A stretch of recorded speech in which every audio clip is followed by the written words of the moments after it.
And he opened his mouth and taught them, saying, Blessed are the poor in spirit, for theirs is the kingdom of heaven. Blessed are those who mourn, for they shall be comforted. Blessed are the meek, for they shall inherit the earth. Blessed are those who hunger and thirst for righteousness, for they shall be satisfied. Blessed are the merciful, for they shall receive mercy. Blessed are the pure in heart, for they shall see God. Blessed are the peacemakers, for they shall be called sons of God. Blessed are those who are persecuted for righteousness' sake, for theirs is the kingdom of heaven. Blessed are you when others revile you and persecute you and utter all kinds of evil against you falsely on my account. Rejoice and be glad, for your reward is great in heaven, for so they persecuted the prophets who were before you. When the choice seems to be to tear down the church Or build a wall around it, we aim to walk the narrow road of nuance through the wilderness between the warring factions, and try to figure out what it means to love God and people well. I think this is going to be a little bit of an interesting conversation. Oh, do tell. I have mixed feelings. Not mixed feelings. I have pretty firm feelings. I suppose they could be firm and mixed at the same time. That's true. They're firmly mixed. So for those of you listening, if you've listened to the last two podcasts that are out now, you've heard kind of what we're trying to do and talk through just the Beatitudes and kind of what they've become, how America has maybe changed some things to fit our own agendas or priorities or culture as opposed to what Jesus may have intended. And last episode we said we talked through the first one, and we titled it Blessed Are the Rich in Ego, to kind of counteract the blessed are the poor in spirit. And this week what we're kind of going through is the second one, and this one's titled Blessed Are Those Who Suck It Up. And yeah, I don't know, I have some mixed feelings just because I think it's just a mixed bag, Taylor. Okay. There's a lot there, and I think there are things and portions of your life where, yes, it's valuable to suck it up, and to move forward and to not lean into ourselves too much, but to move past that. And we'll get into it too much. I don't want to say too much there, but I think there's a stark difference in those. Obviously what we're talking through is blessed are those who mourn, for they shall be comforted is the beatitude. And I grew up in many ways where, I don't know if it was inadvertently or was kind of a push thing by culture and everything, but it was, you don't show emotions. You suck it up. Mm-hmm. You do what you have to do. And I don't necessarily disagree with that in some ways, but I do in others. So because I'm sure we will discuss it in depth, I'll leave room for that. But I think better. yeah. I think that's my initial take when thinking through it. And yes, we'll explain, we'll talk through it more, but I want to hear your kind of initial hot take before. I have mixed feelings. Are they firm? No, as you'll see.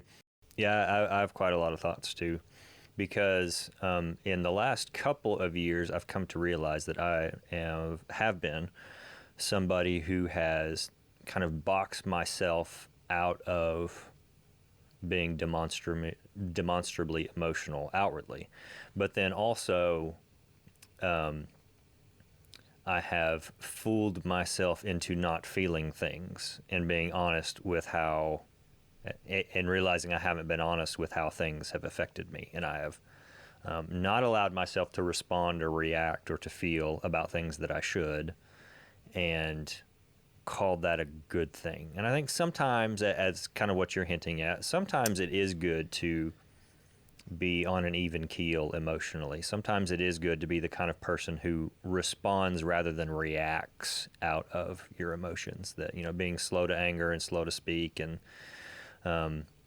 not being ruled by your emotions. But I think, as so many of the things that we talk about, what we're trying to get at the core of it is it isn't an either or. It's a matter of balancing those things, or at least trying to make sure that we exercise wisdom in how we handle them. And so for me, it was, when I would get hurt or bothered by something, I would say, well, I'm just going to let that roll off. It's okay. I'm not going to let that bother me. And there are times where that's appropriate. The problem with making that kind of your life mantra is that there are some things that should bother you. there are some things that should make you sad, that should make you angry, and that you should then, as a result of those feelings, do something. You should take action. You should have a conversation. You should leave a situation, whatever it is exactly. And that by not being honest and not letting myself feel things, I was then not responding appropriately to the situation, because there were things that I needed to get upset about, because that's what would motivate me to make changes or have difficult conversations with people or whatever. So that's kind of one side of it, that there's this cliche in America that, like, men are all closed off and stoic, and there's probably some cultural truth to that. But part of the way that it takes form is it actually emasculates you, if I dare. I mean, obviously, women can have this problem too, but just speaking as a man, as a husband and a father, whatever those things mean these days, anyway, that it actually weakens you. It actually gives you an excuse not to exercise the strength that is required of you. Because by fooling yourself into thinking that you don't have to feel things, it means that you don't deal with the reality of your own sinfulness, your own humanness, your own finiteness, your own emotion. And God created us with emotions. That's not just a female thing. And that you actually don't handle the things that you need to handle. It gives you a cop-out. And that's my own experience. I wouldn't want to project that onto other people, but that's what I have to bring to the table. That's good. Yeah, Lou Holtz, there's a quote from Lou Holtz. He said, "Don't tell your problems to people. 80% don't care, and the other 20% are glad you have them." Gosh. And that comes to mind simply because I think that's where a lot of us have maybe felt at times, maybe yourself included, like not wanting to share some of that, like who really cares? Like, it's my problem. And I know there's for sure times I felt like that, and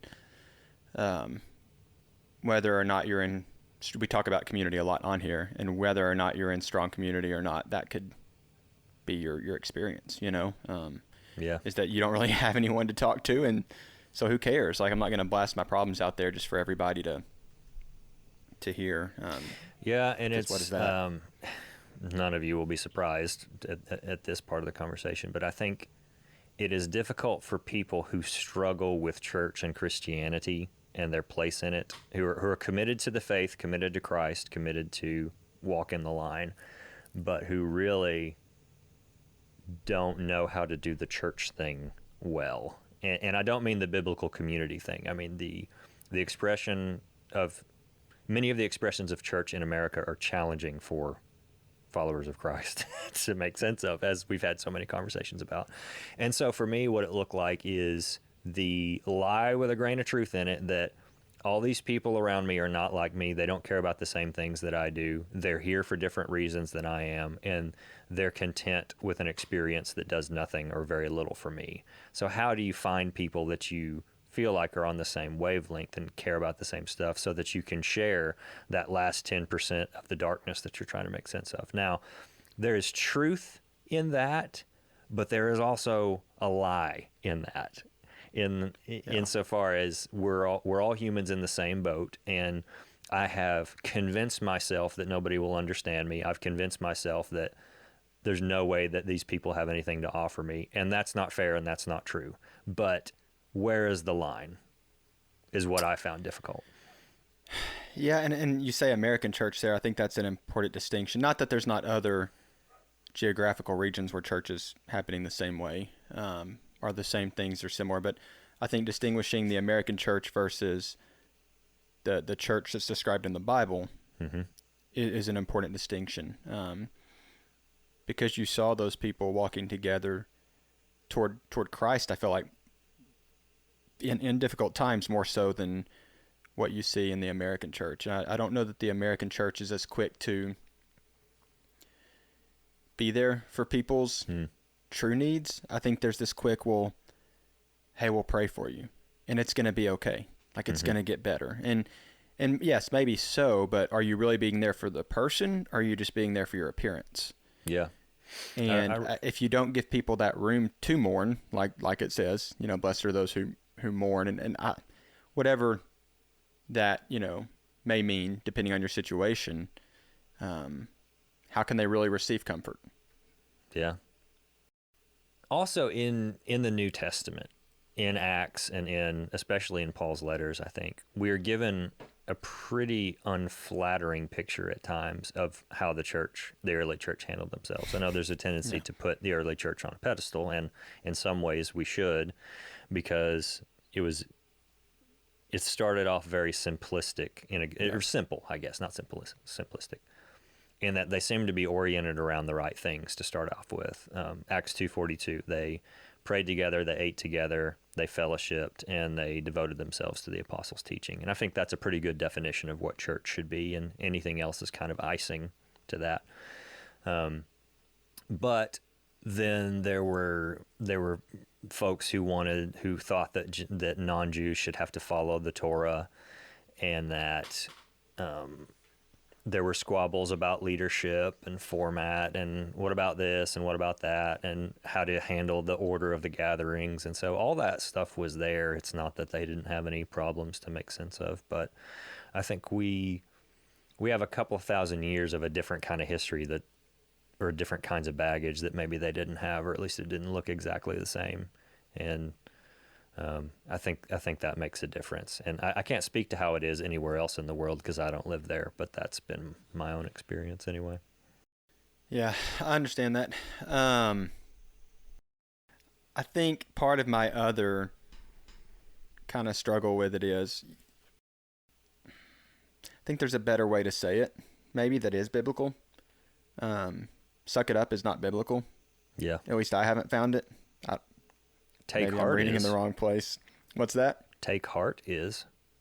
Take heart. I was going somewhere different with it. Take up your cross. Ooh, okay. Let's chase is what both comes those to my rabbits. mind. Let's chase yours first. Okay. There's a line in Revelation. They overcome with the blood of the Lamb and the word of their testimony. And then Jesus says, in this world you're going to have trouble, but take heart, I've overcome it. Mm-hmm. And those are not, I think this gets at the heart of what you mentioned earlier, mourn, whatever that means exactly. Yeah. And that's kind of the question, is what does it mean to mourn? How do you mourn? At what point are you just wallowing in self-pity or despair versus lamenting the fallenness of your situation and the need for restoration and redemption that only Christ can bring. And I think the simple part is we just don't want to have to deal with any of that. Right. and that's why it's easier to keep people at a distance and from our own stuff, and to keep a distance from their stuff, because I ain't trying to get any of that on me. And it's we don't have a good theology of mourning, I think, or grieving. That was one thing that I had somebody say to me, or kind of came out in a conversation, is that I don't really know how to grieve things, and it gets me stuck in moments that I need to snap out of, and kind of yearning for things that are not there anymore, or situations that are that have moved on. And that's just and that's a problem for a lot of people, is trying to make sense of, this didn't turn out like I thought it would, or something bad happened, what do I do now? That's the essence of what mourning is, I think, and it's really tough to mourn well. Yeah, I always struggled with it, man. And this may be a little too personal, but I don't mind sharing it. I think I always tried to. There's a couple things. I may have shared some of this before. I grew up always wanting to fix things, kind of be a fixer in some ways. And if something went wrong, not that I didn't cause my fair share of problems or breakages either, but there was a strong part of me that wanted to fix things that were wrong, whether it be keeping peace between people or protecting people or whatever it meant.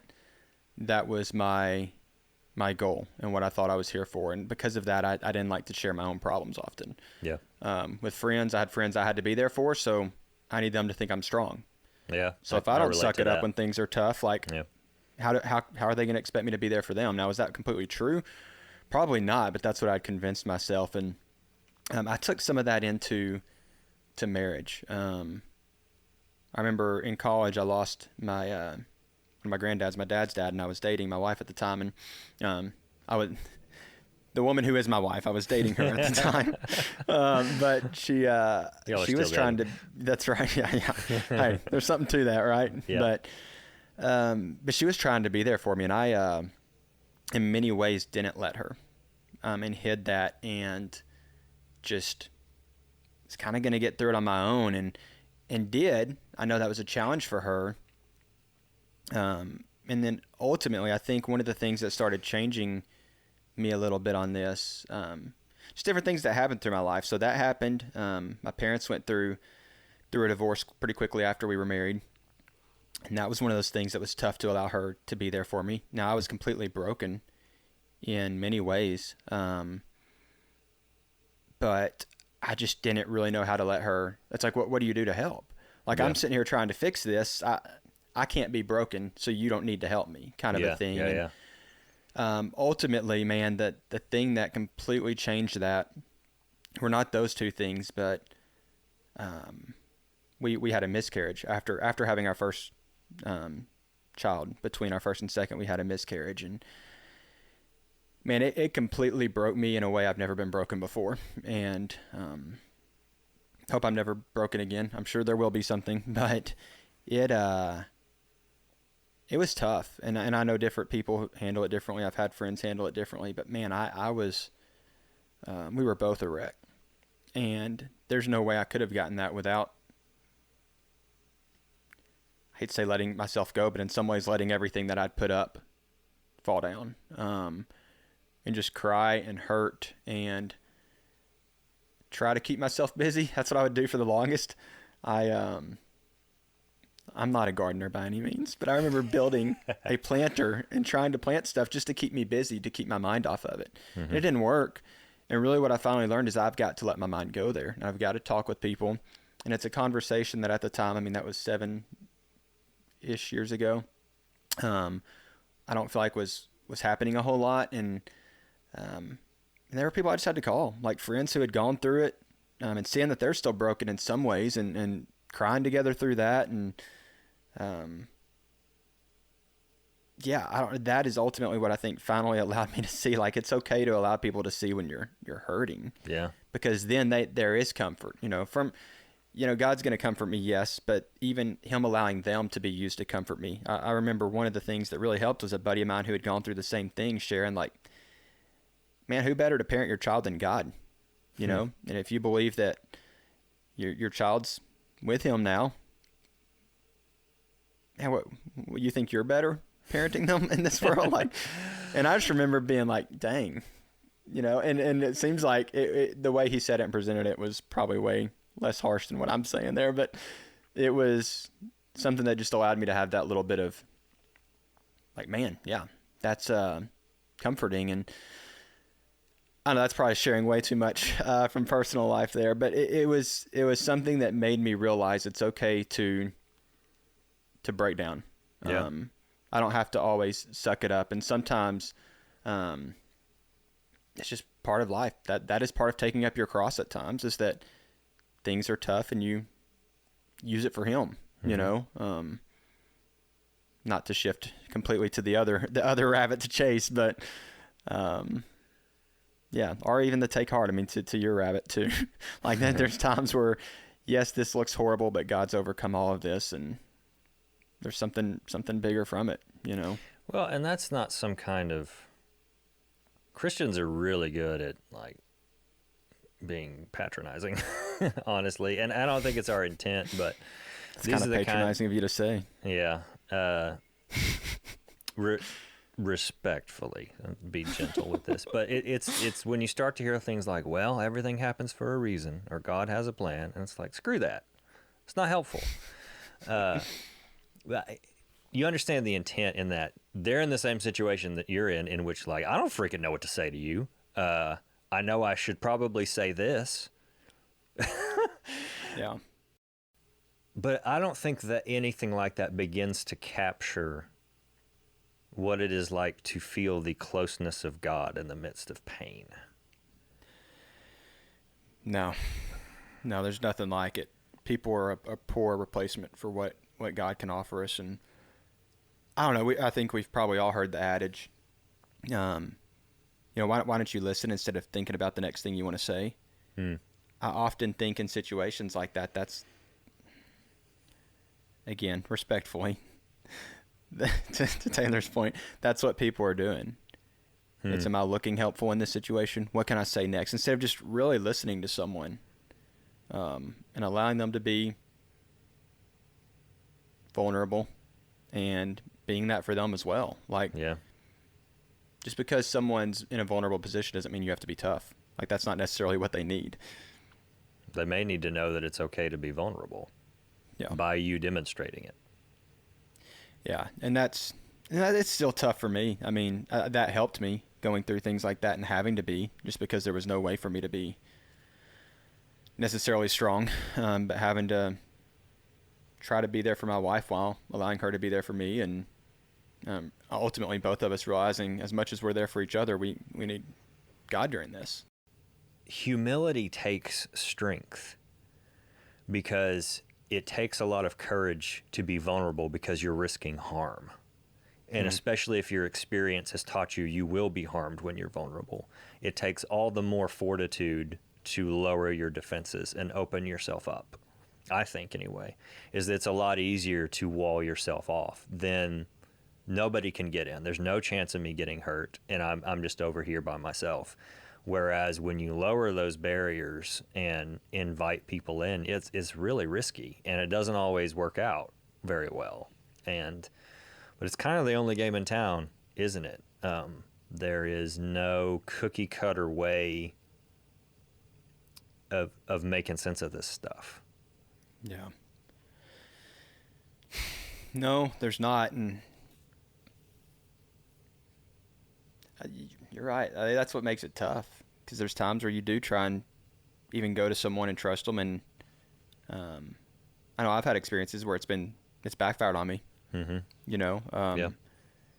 Even when you try to do things biblically, like, hey, I feel like this is the right approach for me to go and talk to this person, and then just coming back and having to deal with, how did I word it the other day to someone, the high school crap afterward, of like what happens after you try to talk to someone honestly, and so it's those things where that happens and you just feel like shutting down, even maybe in the small things. So then when there's something big, well, I'm not going to go to that person. Yeah. And so I think, and I think I really don't like being critical of the church. And so people, please hear us. I think Taylor's in the same place. Like, the critiques are what it's become more than what it's supposed to be.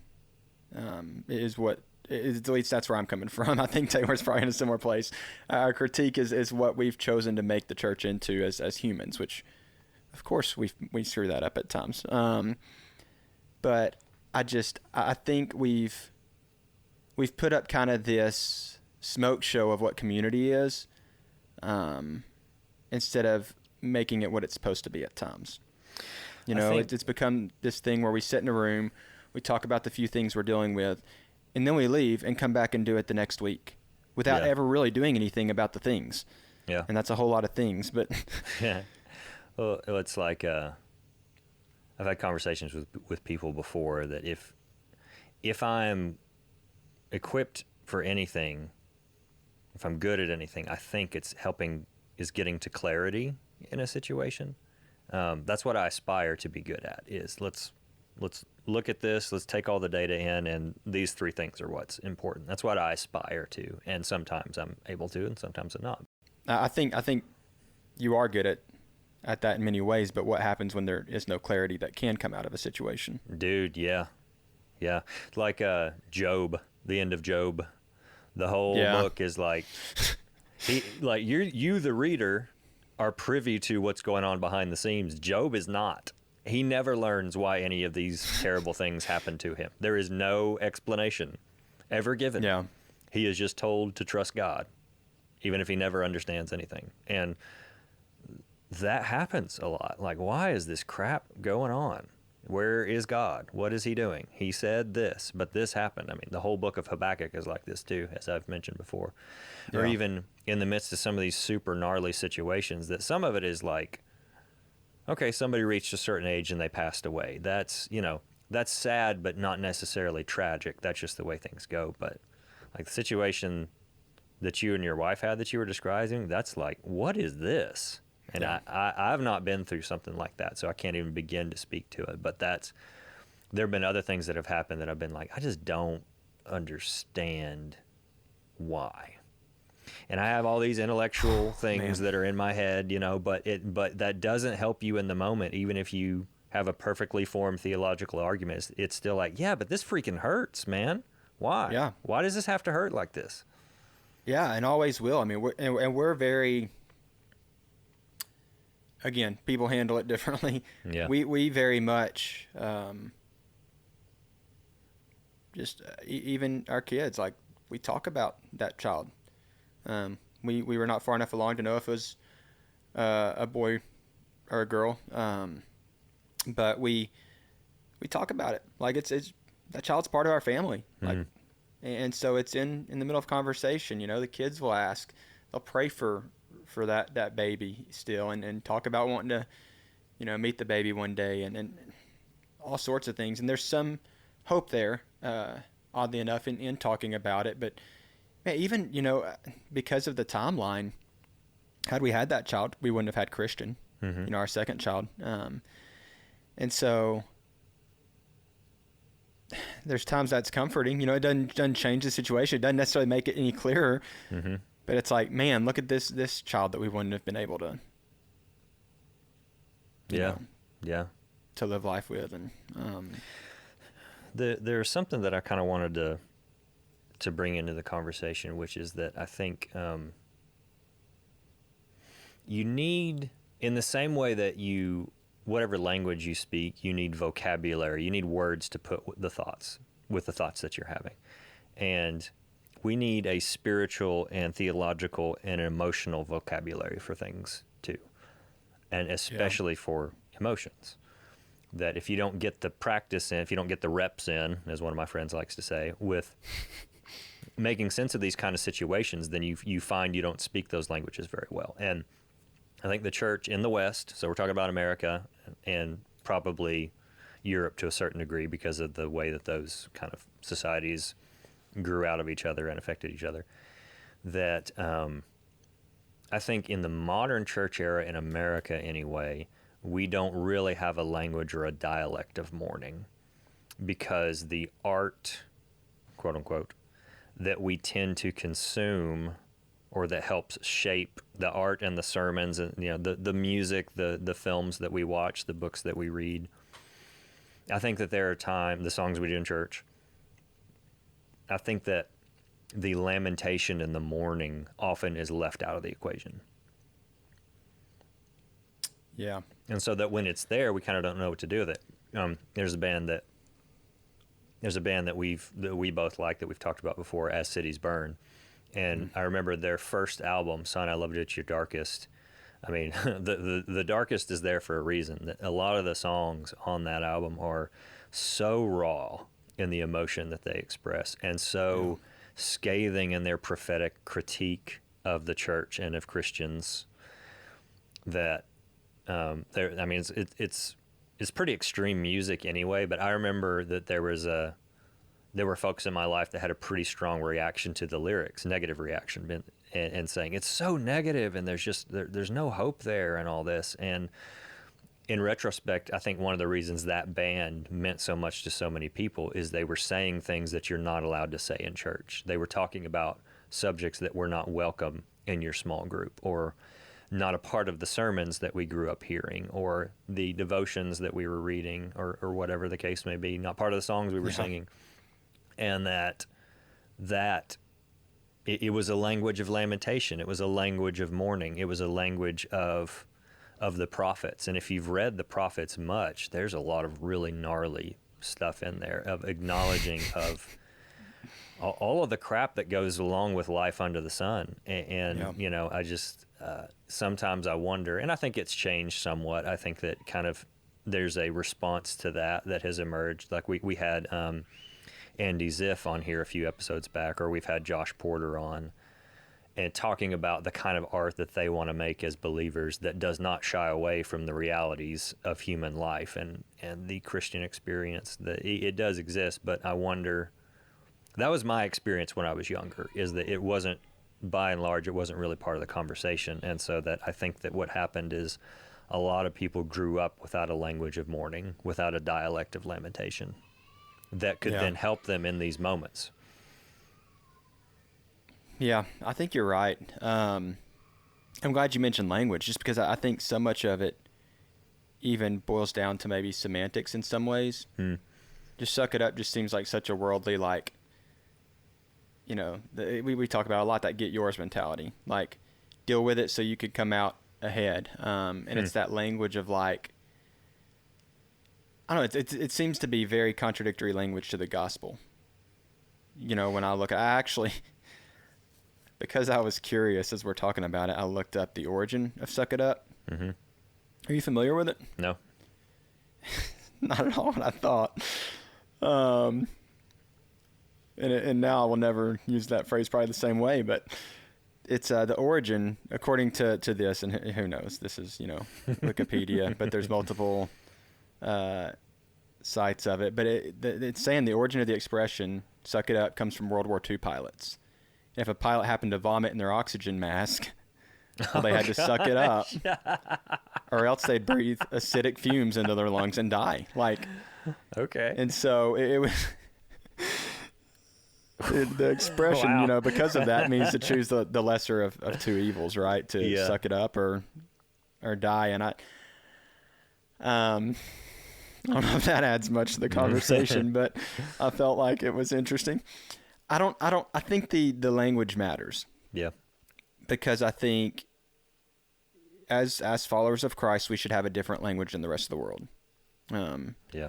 I think we should not this flowery language necessarily. Not Christianese. Yes, not. We've talked about Christian art, and you even mentioned, you know, some of what Josh said earlier. And I think sometimes we downplay the realness of this world and the harshness of the world and just things we may go through by making everything look pretty, you know.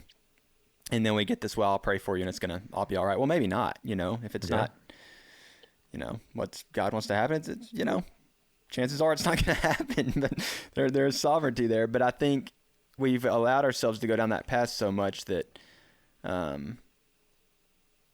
we use things without thinking about it. And I think the Christian approach of compassion is very different than suck it up. I think, you know, take heart and pick up your cross, or probably take heart in some cases sounds better than take up your cross even, but understanding that, yes, there's going to be trouble, but we don't see the full plan is something you just have to lean into without understanding. And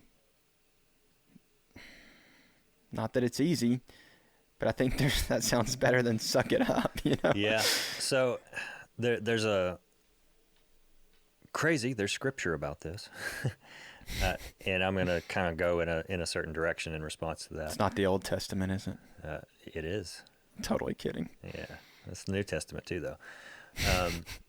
There is such a rich tradition of lamentation in the Bible.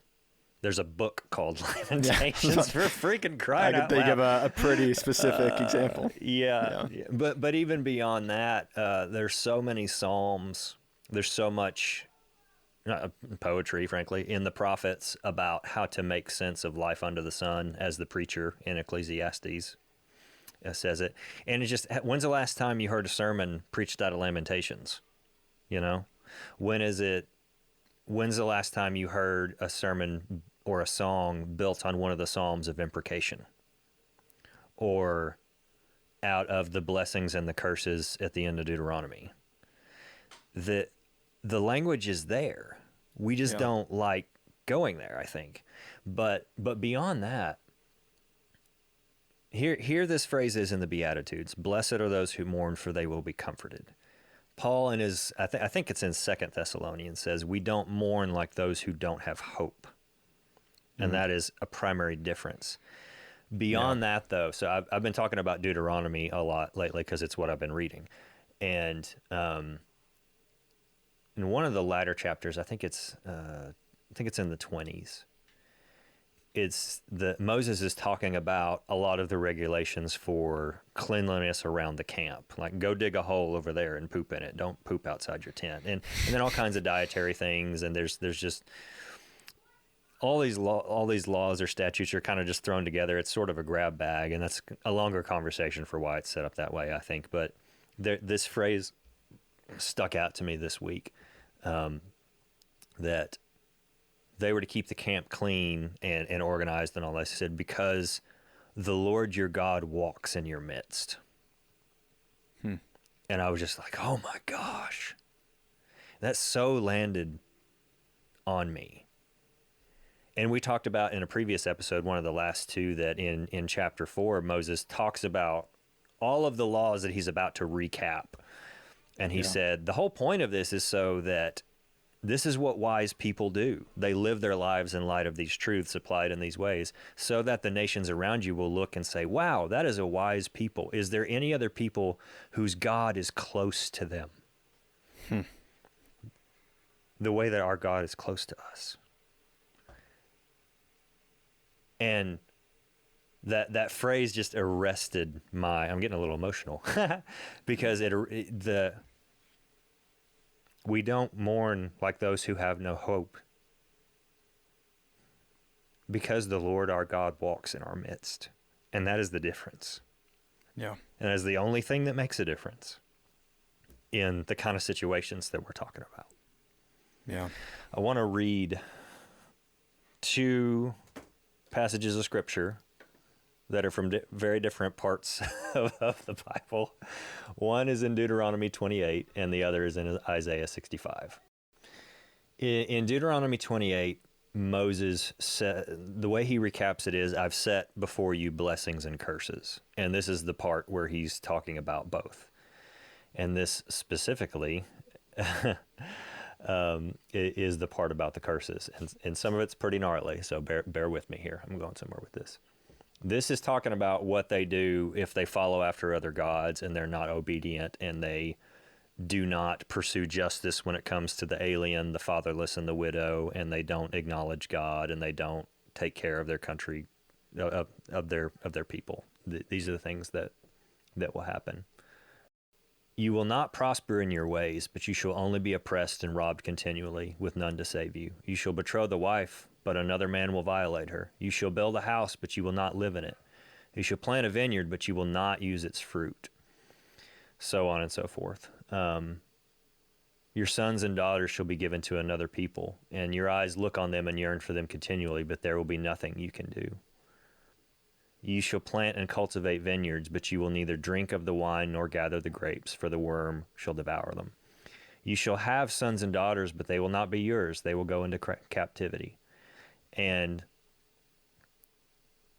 so all these curses shall come on you and pursue you and overtake you until you are destroyed, because you would not obey the Lord your God by keeping his commandments and his statutes, which he commanded you. I mean, that describes what, this is specifically about disobedience. And sometimes these are the kinds of things that happen when we disobey in a direction long enough. But these also are things that happen just because the world, the flesh, and the devil are at work to destroy the good that God has caused to be. Yeah. And sometimes we don't know why something bad is happening. We just know that it is.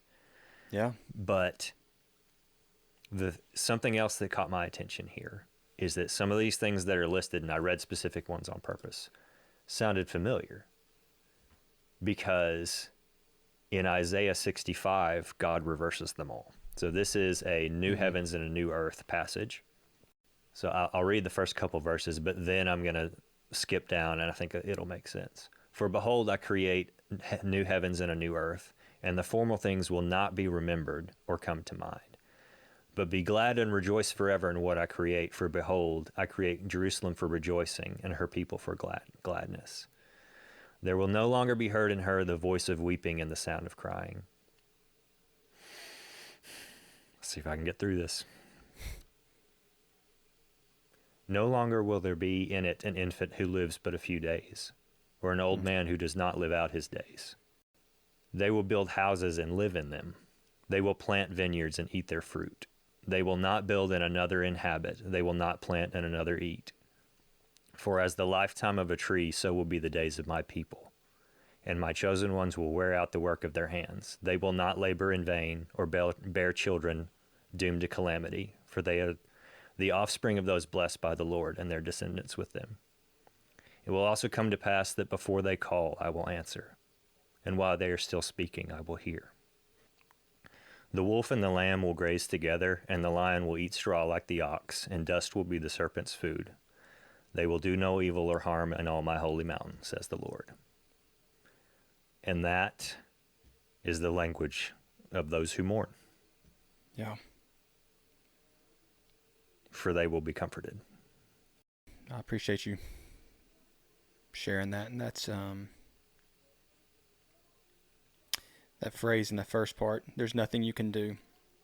That was a pivotal moment, man. I remember when we dealt with the miscarriage, or we're going through it, you know, not that we don't deal with it again from time to time. I don't know if it's one of those things you get over, you know. I don't think you're supposed to. Yeah. And again, I'm not saying there's other people that don't deal with things a different way and that it's not fine. So my experience may be different than others, but it's just kind of that constant, like, what if, you know? I remember sitting there, like, trying to ask the doctor to keep checking, and just kind of sitting in the room and, like, we'll come back in 2 days, and, like, knowing nothing was probably going to be different, but hey, we'll pray about it. And there's a moment when I realized that there's nothing that I can do. There's no amount of money.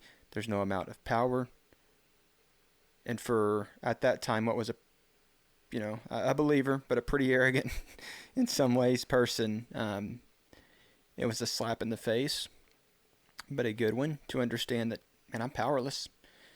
And to your point, Scripture does talk about this, and I had for some reason really leaned into this verse previously, or this passage, and in this time it was a recall, but in Romans 5, there's talk of this too, you know, a little bit. It talks in Romans 5:3, it says, not only that, but we rejoice in our sufferings, knowing that suffering produces endurance, and endurance produces character, and character produces hope. And hope does not put us to shame, because God's love has been poured into our hearts through the Holy Spirit who has been given to us. And I don't know, it's just that knowledge of, man, this is tough, but there's hope despite it. Yeah.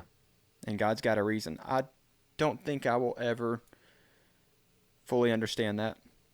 I don't think there's a point where I'm like, I'm okay that this happened necessarily, but it's bigger than me and my pursuits and my idea of my perfect life here. And I think that's why I don't think suck it up ever provides that comfort. No. You know, I think it's push forward and don't question and don't grieve and don't get through. And I think God tells us to take heart and to take up our cross for specific reasons. You know, as much as it may feel better just to ignore it and pretend it didn't happen, I'm supposed to have that as we use the word tension a lot. That is supposed to be a tension in my life for a reason. Yeah. That I wish wasn't there. But it is. Yeah. There's comfort too. It doesn't make sense, but not to flip completely from the Beatitudes, but there's another list we're given in Scripture called the fruits of the Spirit. And in it talks about a peace that passes understanding. You know, a peace that doesn't make sense. And I kind of think that's one of those things there. Yeah. I mean, all of Scripture and our experience and creation and everything else testifies to the fact that the Lord is close to those who follow after Him.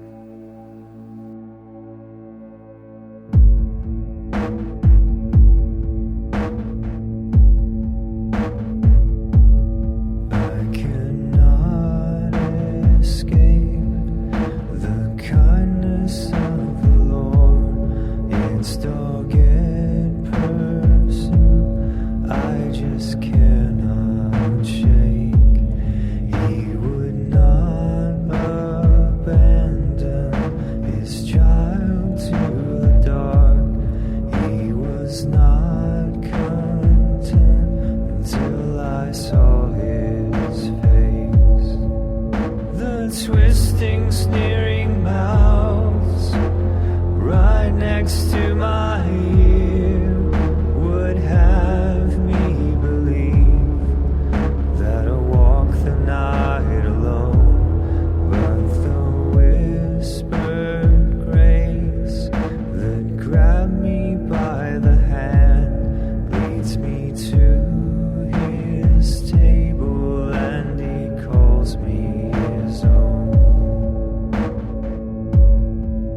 call